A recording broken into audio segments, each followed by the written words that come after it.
President Donald ট্রাম্পের বিরুদ্ধে যুক্তরাষ্ট্র জুড়ে আবারও হাজার হাজার মানুষ রাস্তায় নেমেছেন। স্থানীয় সময় শনিবার দেশটির রাজধানীর ওয়াশিংটন ডিসি, নিউ ইয়র্ক এবং শিকাগো সহ প্রধান প্রধান শহরগুলোতে বিক্ষোভ অনুষ্ঠিত হয়।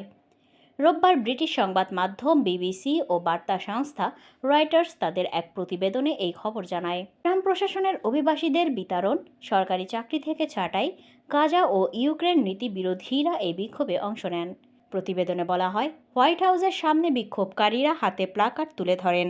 তাতে লেখা ছিল, শ্রমিকের হাতে ক্ষমতা চাই, রাজতন্ত্র নয়। ইসরায়েলকে অস্ত্র দেওয়া বন্ধ করো ও ন্যায় বিচার চাই। ৫০৫০১ নামের পরিচিত এই আন্দোলনের অর্থ ৫০টি বিক্ষোভ, ৫০টি রাজ্য ও একটি আন্দোলন।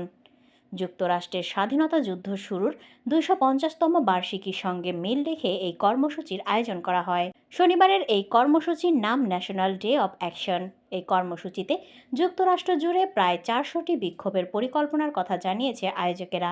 গত জানুয়ারিতে ক্ষমতা গ্রহণের পর থেকেই গুরুত্বপূর্ণ কিছু নীতি গ্রহণ করেছে ডোনাল্ড ট্রাম্প। নতুন গঠন করা সরকারি দক্ষতা বিভাগের দায়িত্ব দেন ইলন মাস্ককে। এরপর থেকেই তার দল কেন্দ্রীয় সরকারের ২৩ লাখ কর্মচারীর মধ্যে ২ লাখেরও বেশি পদ শূন্য করেছে।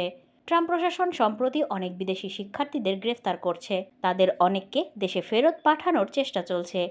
এ সকল শিক্ষার্থীদের অনেকেই ফিলিস্তিনপন্থী বিক্ষোভে অংশ নিয়েছিলেন। জানুয়ারিতে ক্ষমতা গ্রহণের পর এটা ট্রাম্পের বিরুদ্ধে দেশ জুড়ে দ্বিতীয় বিক্ষোভ। ট্রাম্পের দ্বিতীয় মেয়াদে যুক্তরাষ্ট্র জুড়ে প্রথম বিক্ষোভের আয়োজন করা হয়েছিল ৫ এপ্রিল।